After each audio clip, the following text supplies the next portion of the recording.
মই Rimpi Bodo miss tin ৰয় international 2020 মই জয়পুৰ ৰাজস্থানত গৈছিলোঁ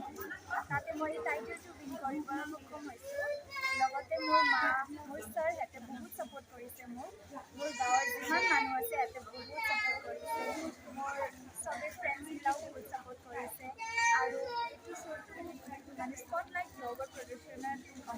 মানে ৰিপ্ৰেজেণ্ট কৰিছে ৰয়েল ইণ্টাৰনেশ্যনেল মোক ইমান ভাল প্লেটফৰ্ম দিছে ইমান ভাল অপৰচুনিটি দিছে তেওঁলোকক মই খুবেই ধন্যবাদ জনাইছোঁ আৰু আমাৰ ডক্টৰ ধ্ৰুৱজ্যোতি শৰ্মা ছাৰকো মই খুবেই ধন্যবাদ জনালোঁ তেওঁ মোক ইমান ভাল এটা প্লেটফৰ্ম দিছে য'ত মই নিজকে ৰিপ্ৰেজেণ্ট কৰিব পাৰিম আৰু আমাৰ ছাৰ ৰঞ্জান ছাৰ তেওঁ মোক বহুত গাইড কৰিছে বহুত শিকালে মই বহুত শিকিবলৈ পালোঁ তোমাৰ ঘৰ ক'ত? মোৰ ঘৰ ৰঙিয়াতে ৰঙিয়াৰ কোন ঠাইত? ৰঙিয়া মই মুৰাৰা পাৰাবাৰীখন কেনেকুৱা লাগিছে আজি অনুভৱ কেনেকুৱা? মোৰ বহুত ভাল লাগিছে মই বহুতে হেপী তোমালোকৰ গাঁৱৰ গোটেইখিনি মানুহ ওলাই আহিছে কি ক'বা? First of all thank you চবকে ক'লোঁ এহঁতে ইমান মৰম নীতি মোক ল'বলৈ আগবঢ়াবলৈ আহিছে কি থেংক কৈছে? ইউ ক'ম মই চবকে তুমি কিহত কি পাইছা এইটো কৈ দিয়া অলপ। মই এইটো মিছ টিন ৰয়েল ইণ্টাৰনেশ্যনেল 2026 টাইটেলটো মডেলিং মডেলিং হয় ভৱিষ্যত ৰিম্পী বড়োই ৰঙিয়াৰ পৰা গৈ এখন ইণ্টাৰনেশ্যনেল প্লেটফৰ্মত নিজকে ৰিপ্ৰেজেণ্ট কৰি নিজৰ বড়ো কালচাৰটো ৰিপ্ৰেজেণ্ট কৰি জিকি আহিব পাৰিছে মিছ টিন ৰয়েল ইণ্টাৰনেশ্যনেল 2026 খিতাপতি তাই দখল কৰিছে ইয়াত অকল অসমৰ বুলি নহয় আমাৰ ভাৰতবৰ্ষৰ বিভিন্ন প্ৰান্তৰ পৰা লগতে বিশ্বৰ বিভিন্ন দেশৰ পৰা বহুত চেম্পিয়ন আহিছিলে সেই সকলোকে হৰুৱাই যে তাই আজি ৰঙিয়াবাসীলৈ ইমান এটা ডাঙৰ গৌৰৱ কঢ়িয়াই আনিব পাৰিছে তাৰ কাৰণে খুবেই সুখী স্পটলাইট গ্ল'বেল প্ৰডাকশ্যনছৰ পৰা আমি তাইক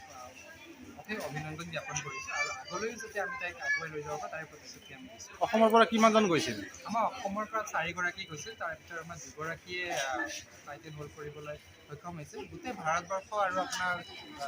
বিভিন্ন দেশৰ পৰা মিলাই আমাৰ 119গৰাকী কেণ্ডিডেট আছিলে য'ৰ পৰা আমি 76গৰাকী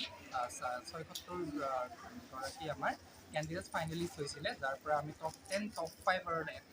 টপ 3লৈ গৈ আমি বিজয়ী আমি লাষ্টত আমি ঘোষণা কৰিলোঁ তাৰ ভিতৰত মিছ টিন ৰয়েল ইণ্টাৰনেশ্যনেল কিতাপত ৰিম্পী বড়োৰ ৰঙিয়াৰ পৰা তাই জিকিবলৈ সক্ষম কোন জেগাত হৈছিলে? এইটো আপোনাৰ জয়পুৰত হৈছিলে ৰাজস্থানৰ জয়পুৰ চহৰত হৈছিলে কেইদিনা কাল চলিছে? আমাৰ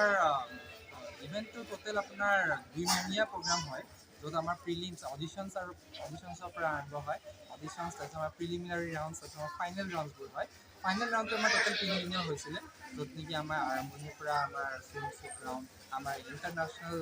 কষ্টিউম বা নেশ্যনেল কষ্টিউম ৰাউণ্ড আমাৰ ককটেইল ৰাউণ্ড তাৰপিছত ইভিনিং গাউন পাৰফৰ্মেঞ্চ এনেকুৱা ধৰণৰ বিভিন্ন ৰাউণ্ড আমাৰ তাত থাকে সেই বিভিন্ন ৰাউণ্ডৰ পৰা আমি বাছনি কৰি মেলি আমি 3গৰাকীকৈ উইনাৰ আমি বাছি ওলাওঁ এগৰাকী উইনাৰ এগৰাকী 2গৰাকী ৰানাৰ আপ উইনাৰ কেটেগৰীত মিছ টিনৰ পৰা আমাৰ ৰিম্পী বড়োৱে আপোনাৰ জিকিবলৈ সক্ষম হৈছে